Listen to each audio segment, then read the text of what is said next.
Sa kalagitnaan ng gabi, tumatawid sina Daniel at Lucas sa isang madilim na kalsada sakay ng kanilang sasakyan. Nakainom ng maraming tubig si Lucas kaya kailangan niyang umihi, kaya kinailangan niyang huminto. Habang nagbabawas ng sama ng loob si Lucas sa gitna ng mga palumpong, narinig niya ang ilang beses na busina ng sasakyan hanggang sa tuloy-tuloy itong bumusina. Nagmamadaling bumalik si Lucas sa sasakyan at nagulat nang makitang bukas ang lahat ng pinto at wala si Daniel. Nang isara niya ang trunk, napansin niya ang ilang gasgas. Pagkatapos ay sumakay si Lucas sa sasakyan at sinubukang tawagan si Daniel, ngunit ang kanyang telepono ay nasa dashboard. Sa sandaling iyon, nakarinig si Lucas ng ingay, kaya lumingon siya sa paligid. Wala siyang nakita, ngunit nag-aalala siya, kaya isinara niya ang pinto na siyang nagpabukas sa radyo at ikinagulat niya. Pinatay ito ni Lucas at paulit-ulit na nakarinig ng mga ingay bago bumangga si Daniel sa windshield. Nagmakaawa si Daniel ng tulong bago siya kinaladkad palayo. May nahulog sa likod ng sasakyan, kaya tumakbo palabas si Lucas at nakitang patay na si Daniel sa lupa. Dahil sa takot, nagmamadali siyang bumalik sa kotse at napansin ng isang misteryosong lalaki na nakatayo sa tabi ng kalsada na agad na nawala. Pilit na sinubukan ni Lucas na paandarin ang kotse ngunit hindi nagtagumpay at napasigaw nang makita niyang lumitaw ang lalaki sa tabi ng bintana. Pagkatapos ay sa wakas ay umandar na ang kotse at mabilis na nagmaneho palayo si Lucas. Ilang minuto ang lumipas. Nakita niya ulit ang lalaki sa tabi ng kalsada at tumawa. Iniisip na niloloko siya ng isip niya.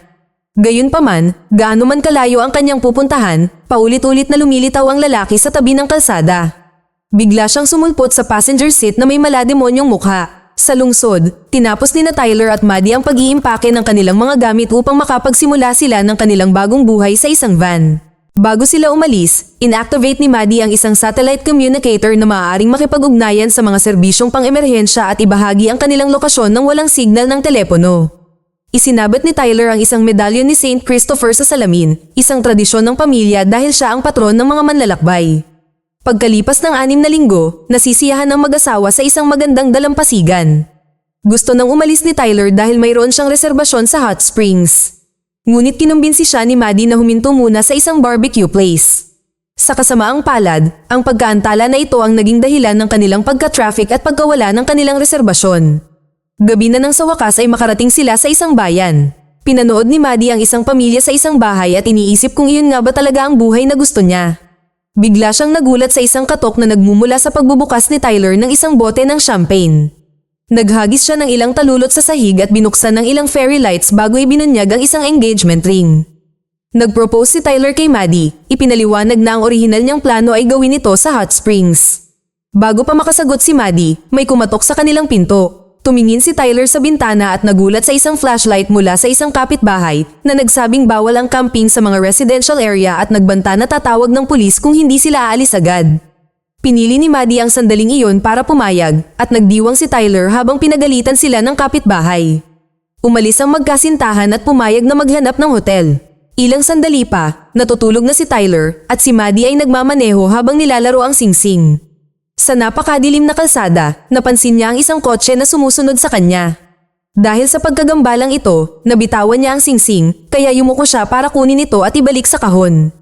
Nang tumingala siya, nagulat siya nang lumitaw ang kabilang sasakyan sa tabi ng van at bumubusina. Si Lucas pala yun, na patuloy na kumakaway para sabihan siyang bumalik. Hindi naintindihan ni Maddie ang babala niya, kaya nagpatuloy lang si Lucas sa pagmamaneho. Nagising si Tyler dahil sa ingay at sinabihan niya itong huwag pansinin ang kabilang sasakyan. Ilang minuto ang lumipas, natuklasan nilang bumangga ang sasakyan sa isang puno. Habang tumatawag si Tyler sa 911, tiningnan ni Maddie si Lucas na sinusubukang gumapang palabas ng sasakyan. Nang humingi siya ng tulong, kinaladkad siya pabalik sa loob at sumara ang pinto. Pagkatapos ay tumingin si Tyler sa loob ng sasakyan gamit ang flashlight at nakita si Lucas na walang malay sa manibela. Biglang gumana ang airbag at itinulak si Lucas pabalik na nagpapakita na ang kabilang bahagi ng kanyang mukha ay napunit at siya ay patay na. Samantala, nakarinig si Maddie ng mga ingay sa mga puno at nakita ang mga marka ng kuko sa trunk.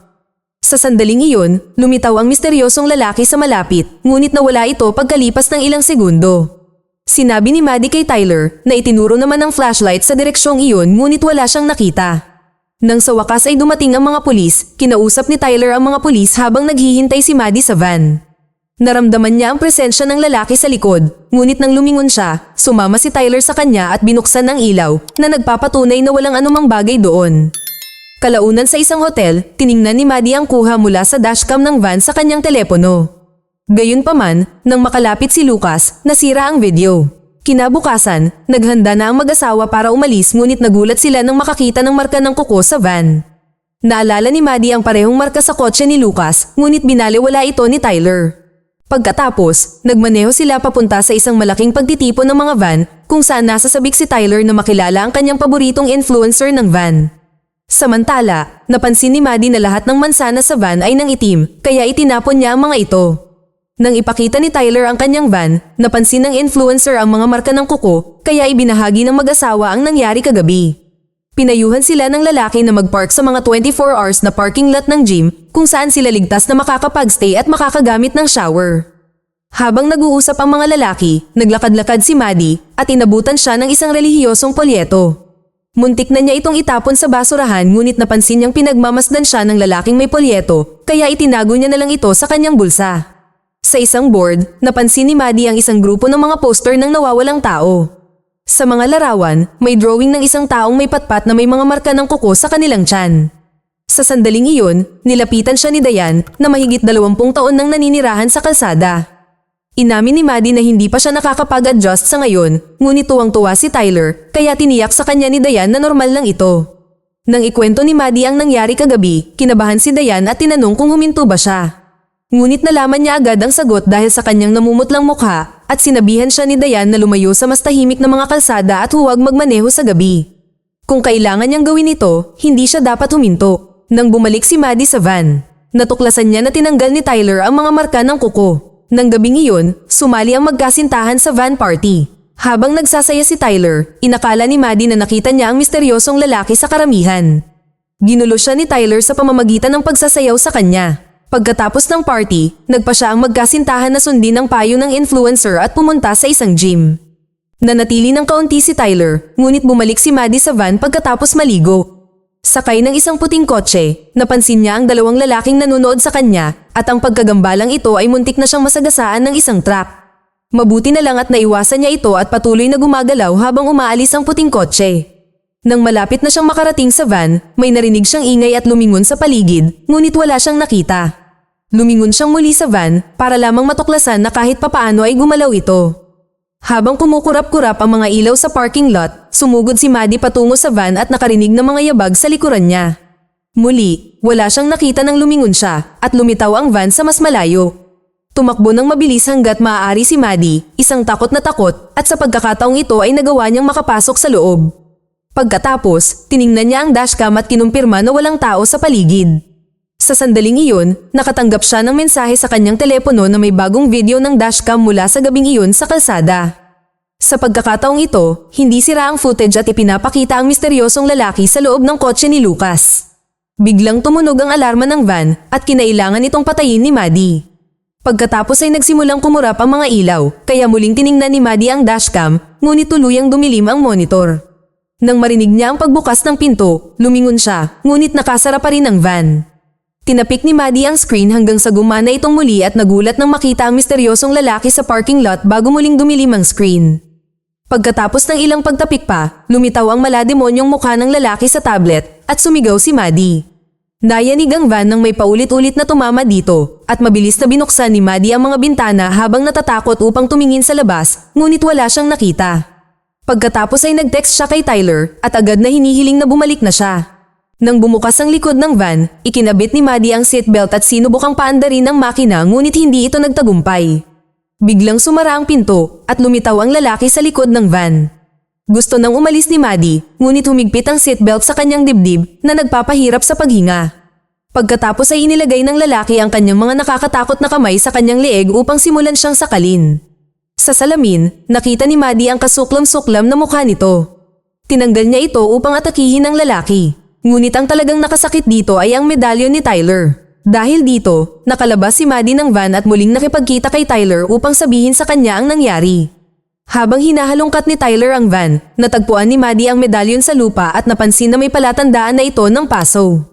Walang nakitang tao si Tyler at hindi rin nai-record ng dashcam kung gumagalaw ang van, kaya ipinakita sa kanya ni Maddie ang kuha ng kalsada upang patunayan ang kanyang kwento.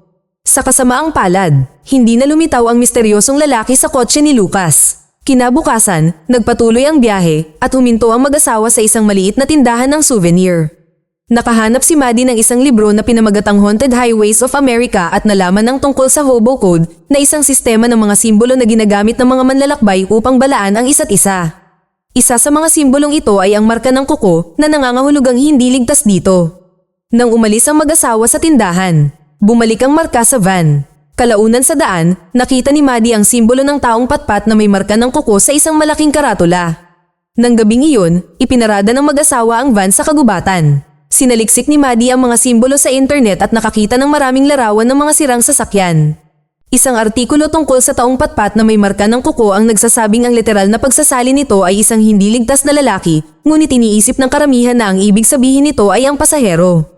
Ang 3 galos na palatandaan ay nangangahulugan na malapit na ang pasahero.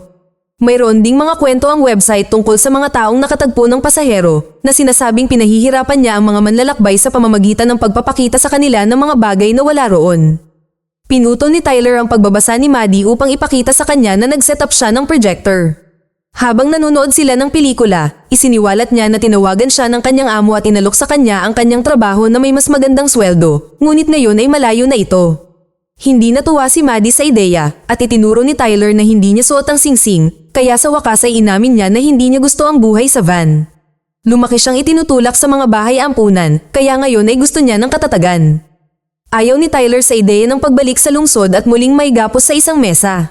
Naputol ang kanilang pagtatalo dahil sa kakaibang ingay ng projector, kaya titinigil ni Tyler ang pelikula dahil sa tingin niya ay isang aberya ito. Pagkatapos ay namatay ang mga ilaw at muling tumugtog ang pelikula, ngunit ngayon ay may nakatayo sa likod ng kurtina. Isang nakakatakot na mukha ang dahan-daang itinulak sa tela, kaya hinila ito pababa ni Tyler, ngunit wala siyang nakita.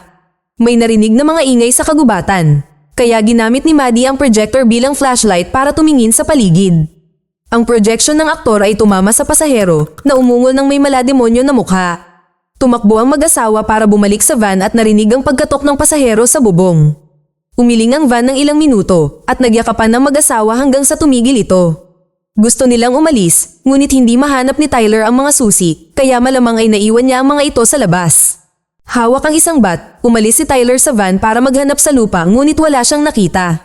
Sa sandaling iyon, narinig niya ang pagtunog ng mga susi at sinundan ng ingay papasok sa kakahuyan at natagpuan ang mga ito na nakasabit sa isang sanga.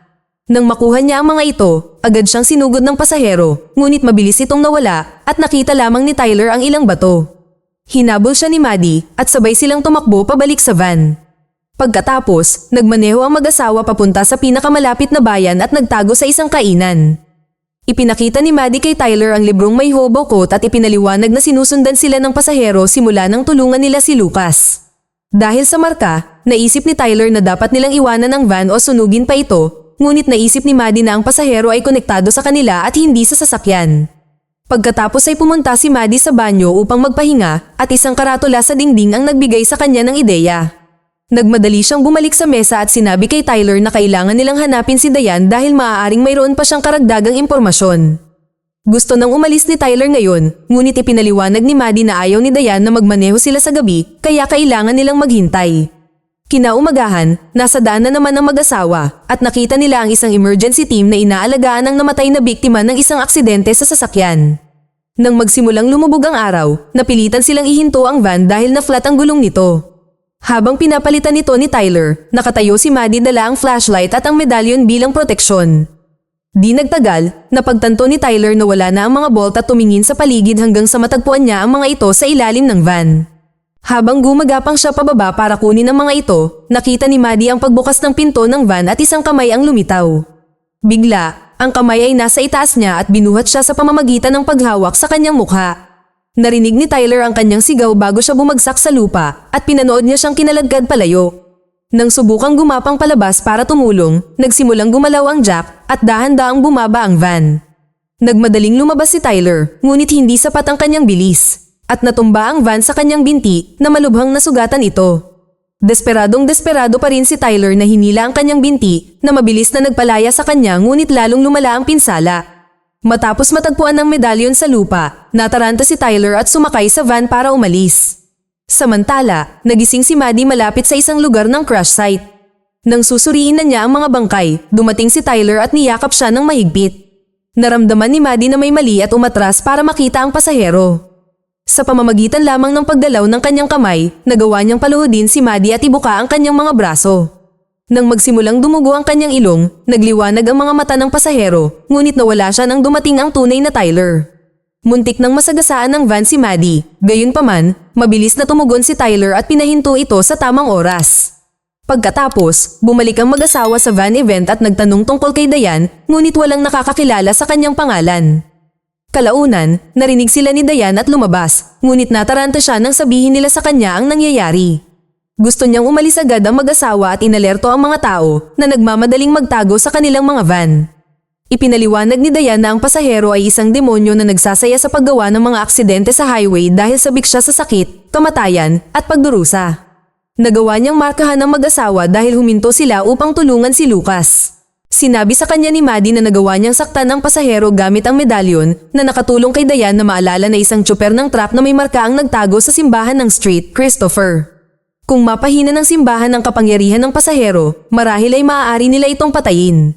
Hindi alam ng mag-asawa kung paano makarating sa lugar na iyon, kaya pagkatapos ng maraming pagtanggi, pumayag si Diane na ihatid sila roon. Biglang umihip ng napakalakas ang hangin at isang makapal na hamog ang kumalat sa lugar. Tumakbo ang mag-asawa para bumalik sa kanilang van at isinara ng hangin ang pinto sa kamay ni Maddie, halos masira ito. Huminto si Diane sa tabi nila at hiniling na sundan sila, ngunit sa kasamaang palad, hinawakan ng pasahero ang ulo nito mula sa likuran at hinila ito para matanggal ang leeg nito na agad niyang ikinamatay. Agad na umalis sina Tyler at Maddie at hindi tumigil sa pagmamaneho hanggang sa makarating sila sa isang gasolinahan. Matapos bendahan ang kanilang mga sugat, napagkasunduan nila na ang tanging pagpipilian nila ay hanapin ang simbahan sa disyerto. Bago umalis, bumili sila ng maraming energy drink at mga medalyon. Habang nasa biyahe, ang mga medalyon ay nakasabit sa buong van. Ginamit ni Tyler ang kanyang telepono para magsaliksik tungkol kay Street, Christopher, na dating kasama sa paglalakbay ng isang monghe. Isang araw, napagtanto ni Christopher na ang kanyang kasama ay hindi isang monghe, isa siyang demonyong nakabalat kayo. Napagpasyahan ng mag-asawa na sila ay dalawang panig ng iisang barya para sa balanse. Pinoprotektahan ni Christopher ang mga manlalakbay at inatake sila ng pasahero. Pagkatapos magmaneho ng ilang sandali, inaantok na si Maddie. Pumikit siya ng ilang sandali at nang idilat niya ang mga ito, gabi na. Muntik na siyang mawala ng kontrol sa van ngunit naibalik niya ito sa tamang landas. Hindi rin maintindihan ni Tyler kung paano biglang dumilim at gusto na niyang bumalik kaya ibinalik ni Maddie ang van. Ilang minuto ang lumipas, napansin ng mag-asawa na wala na silang masyadong gasolina. Nang mapadaan sila sa isang karatula, pinahinto ni Maddie ang van dahil nakakita siya ng isang bagong simbolo na nagsasabing dito ang daan. Naalala na dapat silang magtiwala sa mga simbolo, pinalihis ni Maddie ang van sa kalsada upang sundan ang direksyon ng palaso. Habang nagmamaneho sila papasok sa dilim, bumukas ang radyo at narinig nila ang isang mangangaral na nagsasalita tungkol sa impyerno. Hindi ito mapatay ni Tyler, kaya binasag niya ito para patahimikin. Kalaunan, nakakita sila ng isa pang karatula na may parehong simbolo, kaya pinaikot nila ang van sa direksyong itinuro. Ilang sandali pa, nakarating sila sa isang lugar na puno ng mga inabandonang sasakyan. Nauna si Tyler na lumabas para gabayan ang daan gamit ang kanyang flashlight, ngunit nag-alala si Maddie nang makita niya itong tumigil. Sumugod siya sa tabi niya at nakita niya itong nakatitig sa dandaang bangkay sa lupa na nakapalibot sa simbahan sa di kalayuan. Naisip ni Tyler na hindi totoo ang mga bangkay kaya inilagay sila ng pasahero doon para pabagalin, kaya bumalik ang mag-asawa sa van at nagsimulang magmaneho. Umiyak si Maddie nang sagasaan ng sasakyan ng mga bangkay. Biglang bumukas ang likurang bahagi ng van at lumipad ang mga medalyon patungo sa pasahero sa gitna ng bukid. Mabilis na isinara ni Tyler ang pinto. Ngunit nang lumingon siya, nakita niya ang pasahero sa van. Ibinagsak ng demonyo si Tyler at mabilis na tinanggalan ng armas nang subukang umatake ito gamit ang baseball bat. Matapos may hagis si Tyler sa paligid ng van ng ilang beses, tinanggal niya ang isang medalyon sa kanyang leeg, ngunit bago pa niya ito magamit, nabali ang braso ng pasahero. Desperadong sinabihan ni Tyler si Maddie na pumunta sa simbahan bago pa siya ihagis ng pasahero palabas ng van. Pagkatapos ay hinabol niya si Maddie na nagmaneho ng pinakamabilis hanggat maaari. Nang akmang hahawakan na niya ito, pinahinto niya ang van at ang puwersa ay tumilapon sa bintana. Agad siyang binangga ni Maddie gamit ang van at napahawak ito sa hood habang diretso siyang nagmamaneho papasok sa simbahan. Matapos sirain ng ilang pader, idiniin niya ang pasahero sa isang estatwa, dahilan para mapasigaw ito sa sakit. Sa kasamaang palad, nakakagalaw pa rin at nakakagapang ang pasahero sa hood para habulin siya. Muling binangga ni Maddie ang estatwa para matumba ito, pagkatapos ay itinulak niya ang pasahero pabalik para matusok ito sa tungkod ng estatwa. Umungol ang demonyo sa sakit habang nagsisimulang maghiwalay ang katawan nito.